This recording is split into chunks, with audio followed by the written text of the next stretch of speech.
Заповядай, представи се на зрителите. Аз притеснявам. Не се притеснявам. Чувствай се като това. Малко се притеснявам, не за друго, ами да съм се толкова с много хора облечена. Чай малко, че един клиент ми подари малко сени. Моля се, Гогутке, не дай да плюш по студиото тук сега. Няма, държа шапъка. Добре, така става. Значи, вие вече ме знаете. Знаете, че малко се притеснявам, нали? Но знаете, че работя в сферата на чистотата. Тоест, работя като парцал. Ама, както и да е. Парцал съм казвам.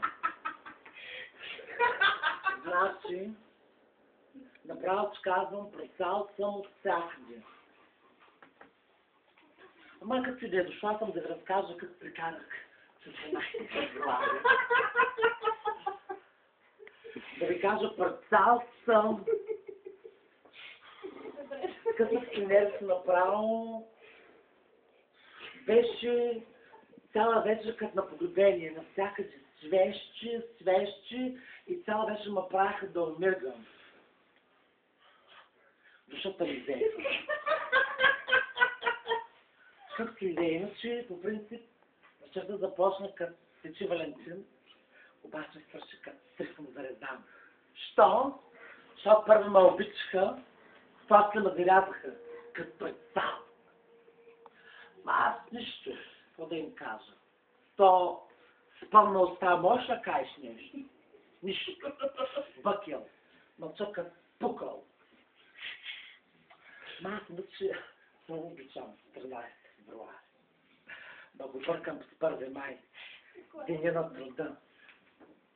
Що? Защото на 14 февруари за мен като на манифестация, бъкано из хора.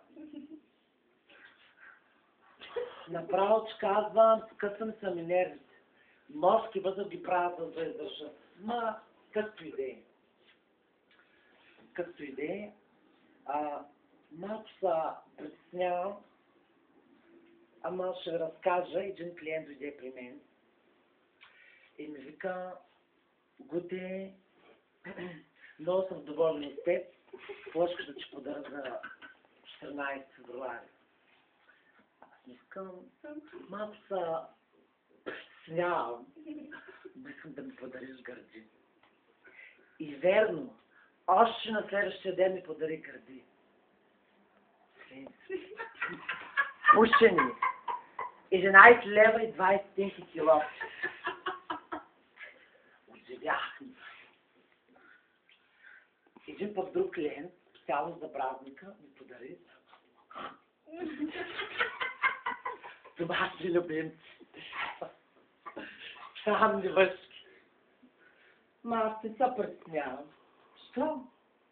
Защото съм старата габарка. Всичко знам. Накрая ги минах с един препарат за отпушване на канали. Труп на всяка разказва. Защо ми спука. Такива подробности не е нужно да научаваме. От практиката съм станала като панелка в люлин цвет. Всякакви боблески съм заразила. Чаладинки ли не бях? Фарнели ли не бях? Не ми трябва. Сега, може ли такива сега подробности, които да ме занимаваш? Сега да обичаш. Давай. Какво да направя, като съм стара сагабарка? Както и да е, между другото, един клиент дойде при мен и ми вика: покажи ми гърдите. И аз му викам: добре, дай 100 лея. Той ми даде, и аз поканах само на си гърда. Той вика ми другата. Не чакай, тук бе малко по-увиснала. Викам му: охлона, който е шпаньол, виждал ли си? Виждал. Шурапи, виждал ли си?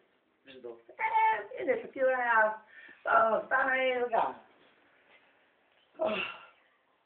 Както и да е, един друг клиент път при мен идва с полско фиатче И ми вика, че бил много богат. Моля! Моля! Викам, като толкова богат, що караш толкова с малка кола, бе? Той ми вика, че нали вика, знаеш, че мъжете с малки членове или членове, карат вика големи коли. Вика, аз съм от други. Както и да е, като свършихме нали, там цялата, какво правихме, аз викам, че направо за кололе. Ужас.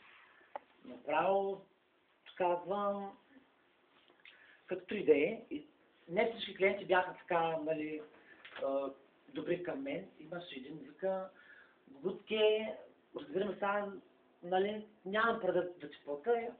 Аз не викам, голяма работа пък сега, правим за хубав човек, малко благотворителност да прави. Ще опукам набързо и това е. Заобщо не ми дреме.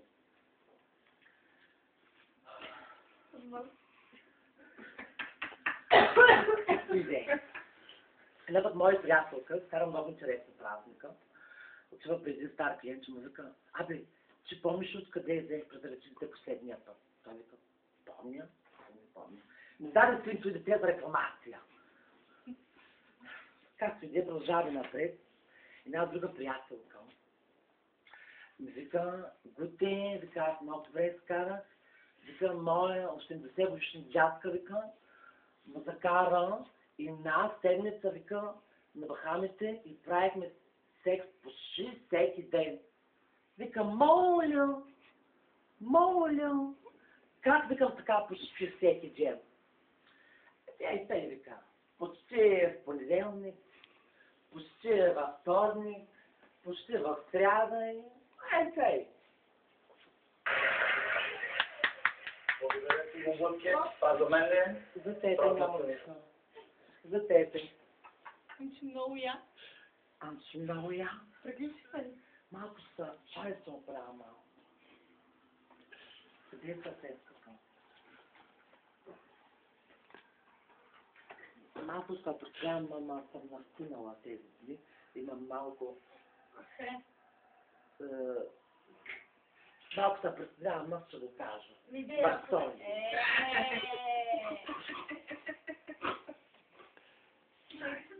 Чай се оправя малко.